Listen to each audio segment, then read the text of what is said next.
कितना नुकसान हुआ है सर? नहीं, देखिए, मोटे तौर पे तो विभाग को 1500 करोड़ रुपए की चपत लगी है और 5000 स्कीमें हमारी नुकसान में आई थी और लोगों ने, डिपार्टमेंट के अधिकारियों ने, कर्मचारियों ने और साथियों ने, सब ने मेहनत करके स्थिति को बहुत ही कम समय में सामान्य कर दिया है और इसके लिए बहुत जुनूनी कार्यकर्ता चाहिए, फौलादी हौसले वाले लोग चाहिए, क्योंकि नदियों में जाके काम करना,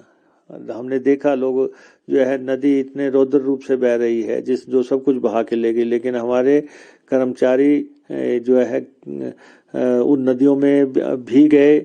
नालों में भी गए, पाइपें भी डाली, बेल्डिंग भी की, टॉर्चों से भी काम किया, मोबाइल की लाइट से भी काम किया, अंधेरे में भी काम किया। तो एक बहुत जोखिम पूर्ण काम था, जान हथेली पे रख के आईपीएस डिपार्टमेंट के लोगों ने काम किया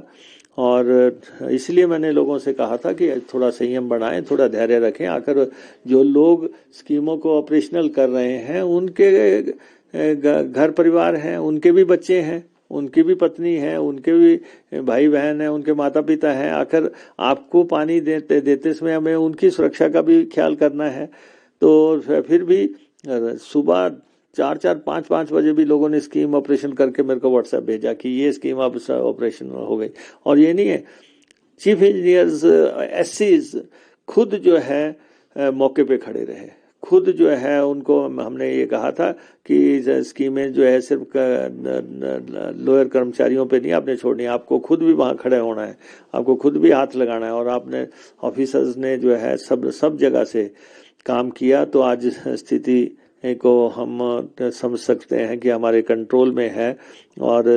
पानी हम हर जगह दे पा रहे हैं। ये हो सकता है कि पानी की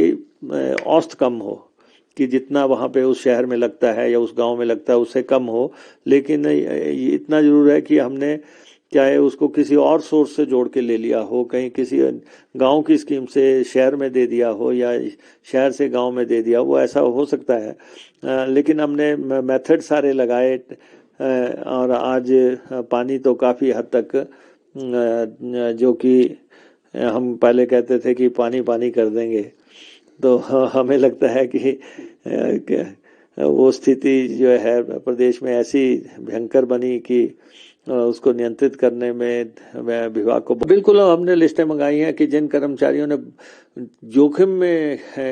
काम किया है, जिन लोगों ने नदियों में कूद के काम किया है, जिन लोगों ने बहती नदी में बिल्डिंग्स की हैं, जिन लोगों ने जो है सोर्स तक जहां कोई पहुंच नहीं सकता वहां पहुंचने की कोशिश की है। क्योंकि हमारा जल शक्ति का सबसे इम्पोर्टेंट ये है कि हमारे सोर्स जो हैं सारे नदियों में हैं, नालों में हैं, झरनों के पास हैं। तो इसलिए जो है ये चुनौतीपूर्ण काम तो था, इसलिए जिन लोगों ने चुनौती को स्वीकार किया और उन्होंने जान को हथेली पर रख के जो है पूरे प्रदेश को पानी देने का काम किया है, और उनकी लिस्टें हमने मंगवाई हैं और उनके बारे में आगे क्या फैसले करने हैं वो हम करें।